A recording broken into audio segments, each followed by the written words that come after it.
Hello everyone, and welcome back. My name is Tanja Baudin, and I work at If I Can Dance, I Don't Want to Be Part of Your Revolution. If I Can Dance is a visual arts association based here in Amsterdam, and we produce and present performance and performance-related works in close collaboration with artists and curators. And Grant Watson kindly invited us to present to you today the interview of Michel Foucault from Vanity Fair. And what we have done is we invited 3 artists to think and conceptualize about how to present this interview with us. And these 3 are Advasa Zakai, Viridiana Zurita, and Snežanka Mihaliova. What you are about to witness is the entire text of the interview delivered in a live reading. And the parameters of this operation is that the interview is delivered through 2 characters, and these characters are Dolly and Maria from the play Five Sisters of Guy de Cointet. And this play, Guy de Cointet, is something that If I Can Dance has recently been working on presenting again. It is a play that was written by Guy de Cointet in 1982. And it's about 5 sisters who together discuss the pleasures and the problems of modern life in their parental home in California. The play is really situated in this West Coast culture of beauty and leisure, and there is a kind of never-ending ambition for the characters to reach the good life, so to say. Reading the Foucault interview after Grant invited us, we found many parallels in the work and life of Foucault and this artist Guy de Cointet. So we decided to, in a way, bring the 2 together, and also we further wanted to explore the notion of appropriation that we started to look into through Guy de Cointet. So you will now see 2 characters from the play, Dolly and Maria, delivering the Foucault interview to you. Thank you.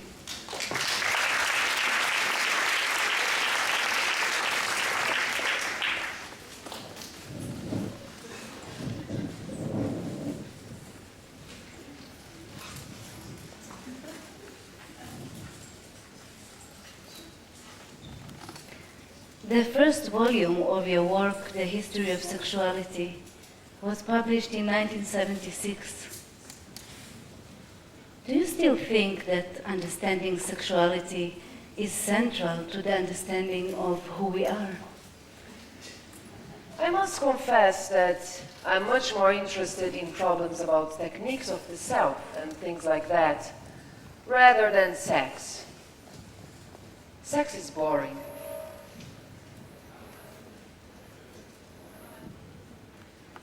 It sounds like the Greeks were not too interested either. No, they were not much interested in sex. It was not a great issue. Compare, for instance, what they say about the pleasure of food and diet. I think it is extremely interesting to see the move, the very slow move from privileging of food, which was overwhelming in Greece, to interest in sex. Food was still much more important during the early Christian days than sex. For instance, in the rules for monks, the problem was food, food, food. Then you can see a slow shift during the Middle Ages when they were in kind of equilibrium. And after the 17th century, it was sex. Yet, Volume 2 of the history of sexuality, le usage de plaisir, is concerned almost exclusively with, not to put too fine a point on it, sex.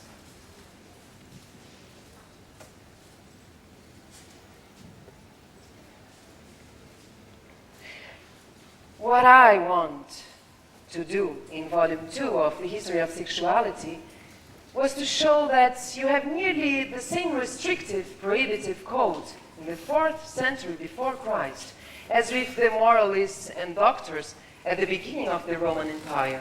But I think that the way they integrate those prohibitions in relation to the self is completely different.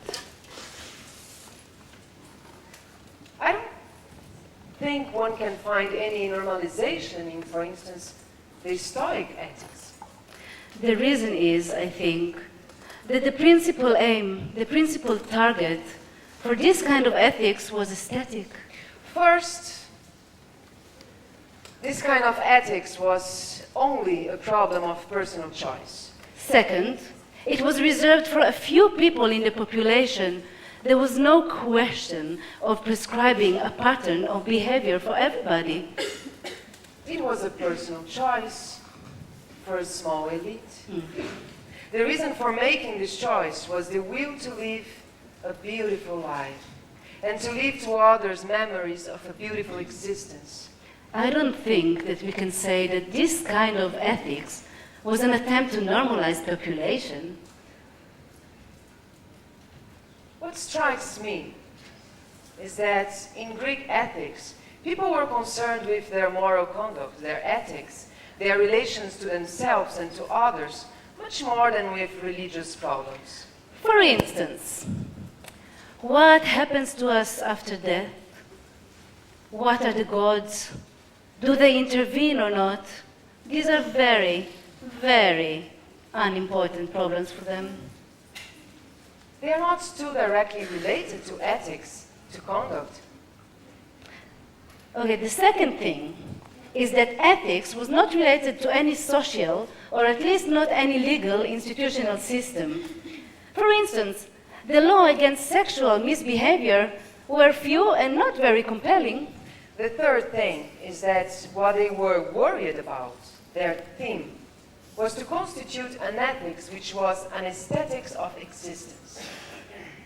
Well, I wonder if our problem nowadays is not, in a way, similar, since most of us no longer believe that ethics is founded in religion, nor do we want a legal system to intervene in our moral, personal, private lives. Recent liberation movements suffer from the fact that they cannot find any principle on which to base the elaboration of a new ethics. They need an ethics, but they cannot find any ethics other than an ethics founded in the so-called scientific knowledge of what the self is, what desire is, what unconscious is, and so on. I'm struck by this similarity of problems. Do you think that the Greeks offer an attractive and plausible alternative? No! I am not looking for an alternative. You can't find a solution in any problem, in a solution of a different problem raised at another time and by other people. You see, what I want to do is not the history of solutions. And that's the reason why I don't accept the word alternative. I would like to do the genealogy of problems, of problematics.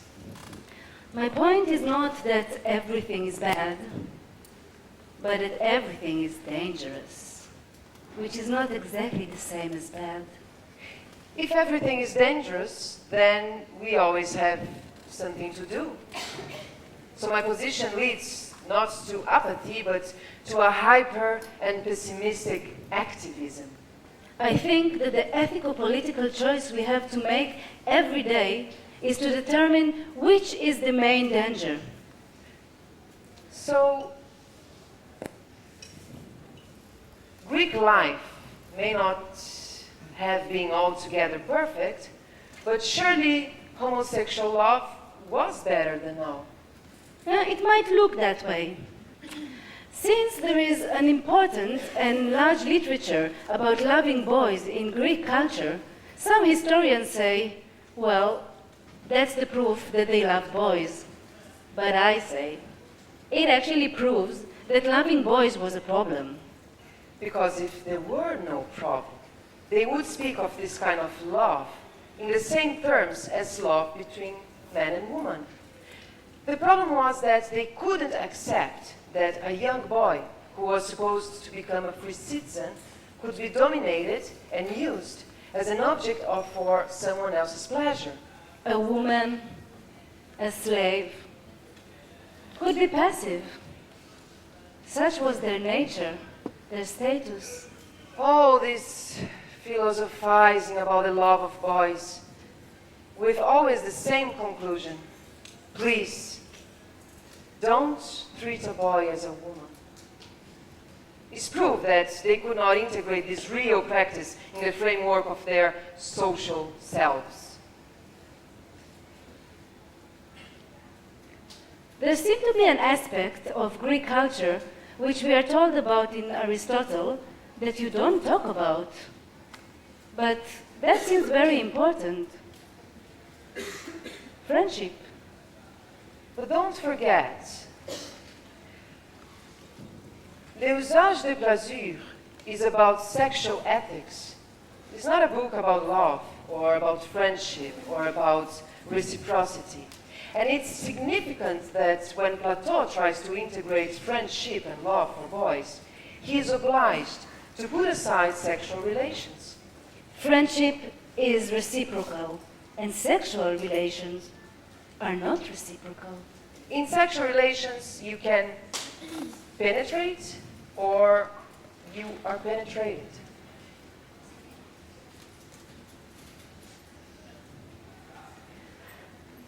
What I want to ask is, are we able to have an ethics of acts and their pleasures which would be able to take into account the pleasure of the other? Is the pleasure of the other something which can be integrated in our pleasure without reference to law, to marriage, to I don't know what?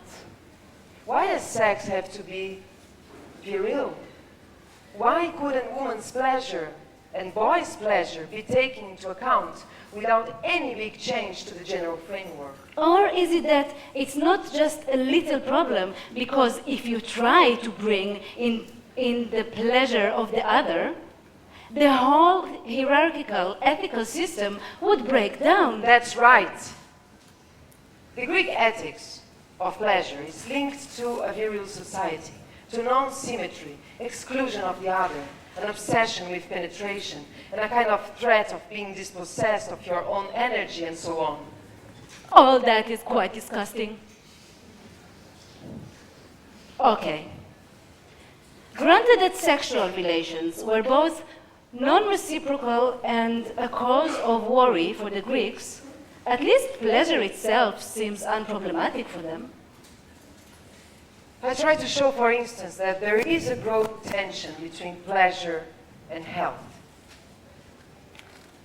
I think that you can show that for Hippocrates, in the 5th century before Christ, the sexual act is already dangerous. So you have to be careful and not have sex all the time, only in certain seasons and so on. But in the 1st and 2nd centuries, it seems that physicians consider the sexual act much closer to pathos. And I think the main shift is this one, that in the 4th century before Christ, the sexual act is an activity, and for the Christians, it is a passivity. The erection is for the Greek of the 4th century the sign of activity, the main activity. But since for Augustine and the Christians, the erection is not something which is voluntary, it is a sign of passivity. It is a punishment for the first sin.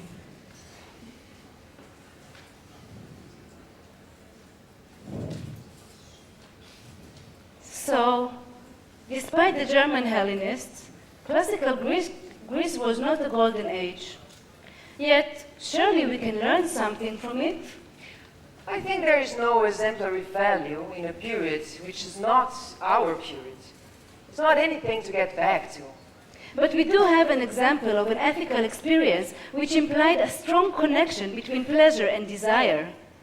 If we compare that with our experience now, where everybody, the philosopher or the psychoanalyst, explains that what is important is desire, and pleasure is nothing at all, we wonder if this disconnection wasn't a historical event, one which was not at all necessary, not linked to human nature or to any anthropological necessity.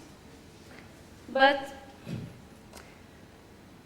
after all you have told us about non-reciprocity and obsession with health, what can we learn from this third possibility?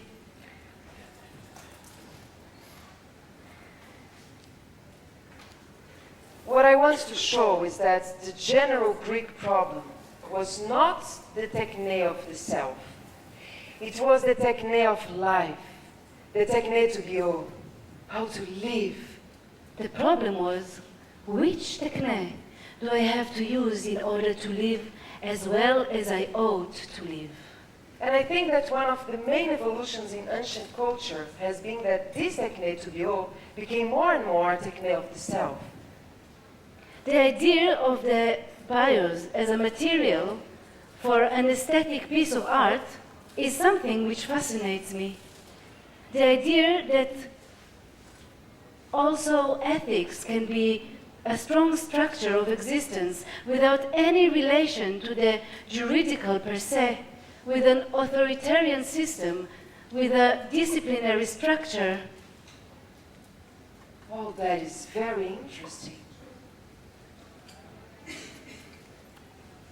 In a way, it's the same in the 20th century, when people, in order to achieve more beautiful life, have tried to get rid of all the sexual repression of their society, of their childhood. In the name of a beautiful life, the Greeks were austere. And now, in the name of psychological science, we seek fulfillment. Exactly! My idea is that it's not at all necessary to relate ethical problems to scientific knowledge. We believed that we couldn't change anything, for instance, in our sex life or our family life, without ruining our economy, our democracy, and so on. I think we have to get rid of this idea of an analytical or necessary link between ethics and other social or economic or political structures. What strikes me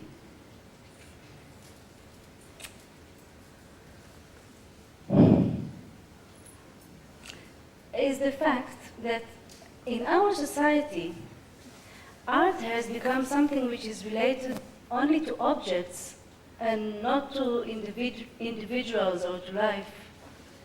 That art is something specialized or done by experts who are artists. But couldn't everyone's life become a work of art? Why should the lamp or the house be an art object, but not the life? But if one is to create oneself without resource to knowledge or universal rules, how does your view differ from Sartrean existentialism? I think that the only acceptable practical consequence of what Sartre has said is to link his theoretical insights to the practice of creativity and not authenticity. From the idea that the self is not given to us, I think that there is only one practical consequence. We have to create ourselves as works of art. We should not have to refer the creative activity of somebody to the kind of relations he has to himself, but should relate the kind of relation he has to himself to a creative activity. My my view is much closer to Nietzsche's than to Sartre's.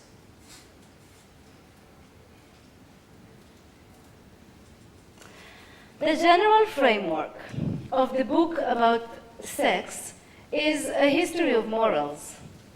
I think, in general, where the history of morals is concerned, we have to distinguish acts from moral code. The acts, conduits, constitute the real behavior of people in relation to the moral code, prescriptions, which is imposed on them. I think we have to distinguish between the code that determines which acts are permitted or forbidden and the code that determines the positive or negative value of the different possible behaviors. You are not allowed to have sex with anyone but your wife. That's an element of the code. And there is another side to the moral prescriptions, which most of the time is not isolated as such, but is, I think, very important.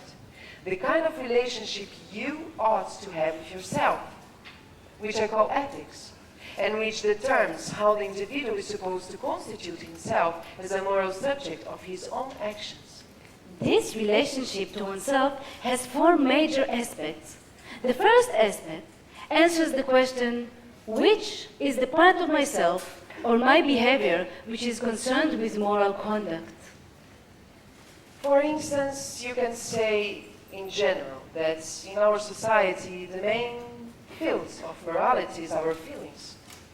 You can have a girl in the street or anywhere as long as you have a good feelings towards your wife. Well, it's quite clear that from the Kantian point of view, intention is much more important than feelings. And from the Christian point of view, it is desire. Well, we could discuss that because in the Middle Ages it was different from the 17th century.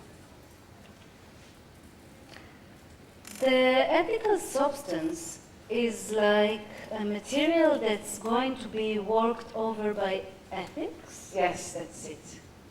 For the Greeks, the ethical substance was acts linked to pleasure and desire in their unity. And it is very different from flesh, Christian flesh. What is the difference, ethically, between flesh and sexuality? For the Greeks, when a philosopher was in love with a boy, but did not touch him, his behavior was valued. The problem was, does he touch the boy or not? That's the ethical substance. The act linked with pleasure and desire. For Augustine, it's clear that when he remembers his relationship to his young friend when he was 19 years old, what bothers him is what exactly was the kind of desire he had for his friend. So you see that the ethical substance has changed. The second aspect is what I call the mode of subjection. That is, the way in which people are invited to or incited to recognize their moral obligations. Is it, for instance, divine law, which has been revealed in the text? Is it natural law, a cosmological order, in each case the same for every living being? Is it a rational rule? Is it the attempt to give your existence the most beautiful form possible? The third one is, what are the means by which we can change ourselves in order to become ethical subjects? The fourth aspect. This is the aspect of ethics. What is the kind of being to which we aspire when we behave in moral way? For instance, do we want to become pure or immortal or free or masters of ourselves and so on? Now, if we were to apply this general framework to pagan or early Christian ethics, what would we say? First, in the code, what is forbidden and what is not, you see that at least in the philosophic code, of at least of behavior, you find three main prohibitions and prescriptions. One is about the body. That is, you have to be careful with your sexual behavior since it is very costly. So do it as infrequently as possible. The second is, when you are married, please don't have sex with anybody but your wife. And with boys, please don't touch boys. So I think that the great changes which occurred between Greek society, Greek ethics, Greek morality, and how the Christians view themselves are not in the code, but are in what I call the ethics, the relation to oneself. Yes. I am writing a genealogy of ethics, the genealogy of the subject as a subject of ethical actions, or the genealogy of desire as an ethical problem. So if you take ethics in classical Greek philosophy or medicine, what is the ethical substance? It is the aphrodisia, which are at the same time acts, desire, and pleasure. What is the mode of adjustment? It is that we build our existence to be a beautiful existence. It is an aesthetic mode.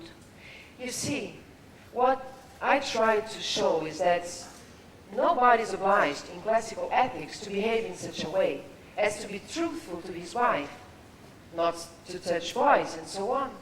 But if one wants to have beautiful existence, if one wants to have a good reputation, if one wants to be able to rule others, one has to do that. So they accept those obligations in a conscious way for the beauty or glory of existence. The choice, the aesthetic choice or the political choice for which they decide to accept this kind of existence, that's the mode of adjustment. It's a personal choice. In late Stoicism, when they start saying, well, you're obliged to do that because you are a human being, something changes. It's not a problem of choice. You have to do it because you are rational. The mode, the ajustement is changing.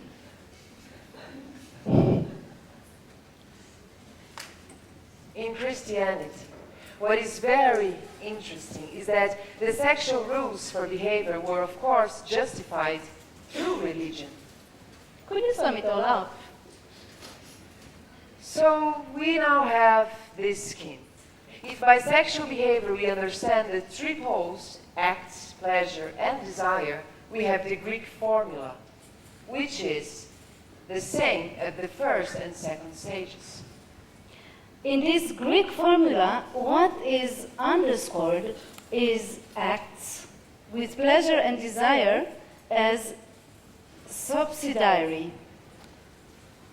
Act, pleasure, and then desire in parentheses. I put desire in parentheses because with the Stoic ethics begins a kind of elision of desire. Desire begins to be condemned. The Chinese formula would be pleasure, desire, and then act in parentheses. Acts are put aside because you have to restrain acts to get the maximum duration and intensity of pleasure. The Christian formula puts an accent on desire and then tries to eradicate it. Acts have to become something neutral. You have to act only to produce children or to fulfill your conjugal duty. And pleasure is both practically and theoretically excluded. Desire, act, and pleasure. Desire is practically excluded. You have to eradicate your desire. But it is theoretically important. And I could say that the modern formula is desire, which is theoretically underlined and practically accepted, since you have to liberate your own desire. Acts are not very important, and pleasure, nobody knows what it is. So knowledge is subordinated to the practical end of mastery. Epictetus is very clear on that.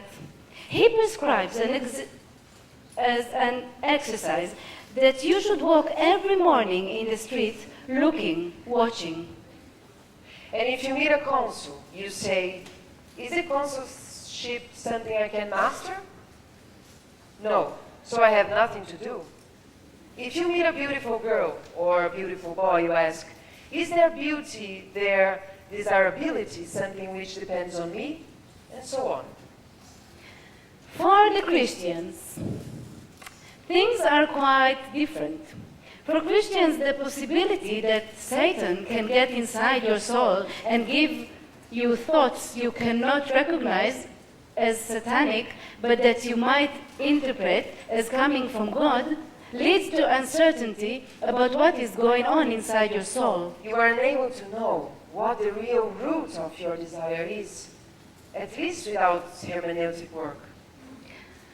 This work on the self, with its attendant austerity, is not imposed on the individual by means of civil law or religious obligation, but is a choice about existence made by the individual. People decide for themselves whether or not to care for themselves.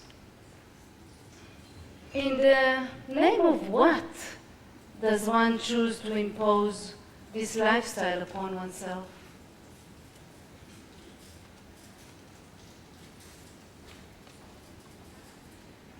I don't think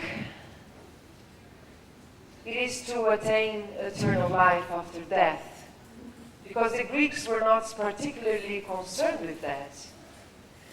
Rather, they acted so as to give to their lives certain values, reproduce certain examples, leave behind them an exalted reputation, give the maximum possible brilliance to their lives. One made one's life into an object for a sort of knowledge, for a techne, for an art.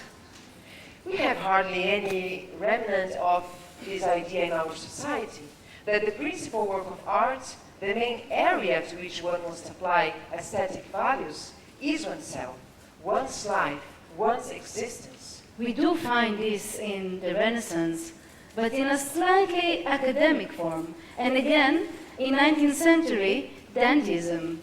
But those were only episodes. But isn't the Greek concern with the self just as an early version of the self-absorption, which many consider a central problem in our society?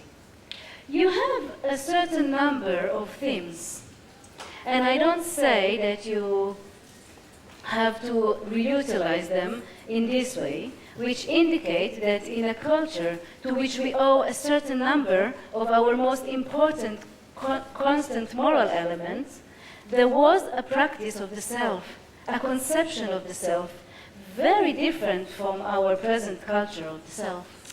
In the Californian code of the self, one is supposed to discover the true self, to separate it from that which might obscure or alienate it, to decipher its truth thanks to psychological or psychoanalytic science, which is supposed to be able to tell you what your true self is. Therefore, I would say that this ancient culture of the self and the Californian cult of the self are diametrically opposed. What happened in between is precisely an overtuning of the classical culture of the self. This took place when Christianity substituted the idea of a self, which one had to renounce because clinging to the self was opposed to God's will, for the idea of a self which should be created as a work of art. So discourse plays an important role, but always serves other practices, even in the constitution of the self. It seems to me that all the so-called literature of the self, private diaries, narratives of the self, etc., cannot be understood unless it is put in the general and very rich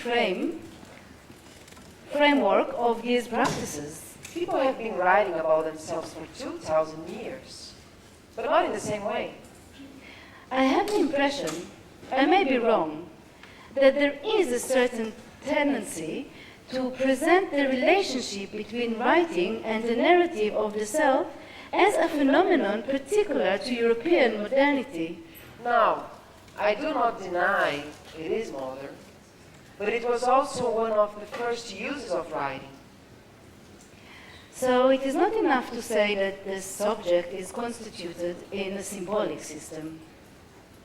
It is not just in the play of symbols that the subject is constituted. It is constituted in real, historical, analyzable practices.